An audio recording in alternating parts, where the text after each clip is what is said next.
final round of applause to our two boxers inside the ring. Jalan is a very exciting bout. Right now, ladies and gentlemen, we are joined by Attorney Floricel Chavez Bodot, our boxing promoter, with an official time of 2 minutes and 26 seconds in the fourth round. We have your winner by technical knockout, Eman Bacosa Pacquiao!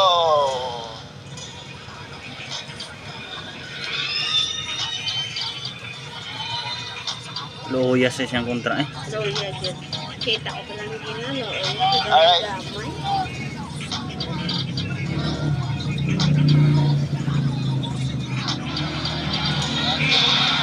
Grabe, no? Parang championship eh. Siguradong babalik yan dito si Iman. Oo.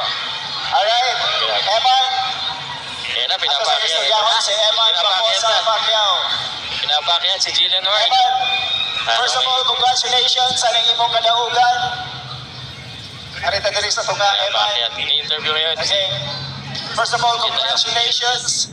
Unsay gusto nimo isulti sa aning experience nimo karon nga gipildi nimo ang atong Indonesian nga fighter by technical knockout. Go ah.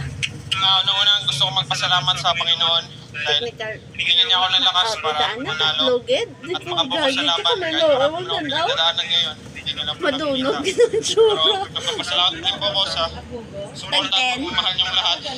Kahit po sa suporta niyo. Maghambal siya dahil si Papa yan. Maraming salamat po sa suporta niyo at lalo na sa pamilya niyo. Salamat ha. God bless. Maghambal siya to dahil si ano yan. Eman, murag inspired. At lalo na kay Jillian po. Sa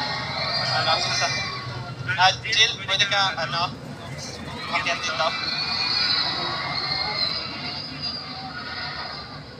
Ayaw mo? Dito na. Ayaw na. Yun lang po. Maraming salamat po sa inyo lahat. Patuloy niyo po sana akong subaybayan yung fight ko. Maraming salamat din po sa PMI Promotion. At sa inyong lahat, God bless you all. Alright, so Jillian, may message ka rin ba para sa kapatid mo na lalaban bukas? Si Chimuel, may laban si Chimuel bukas. Meron ka bang message sa kanya? Fight mo kuya, good luck po.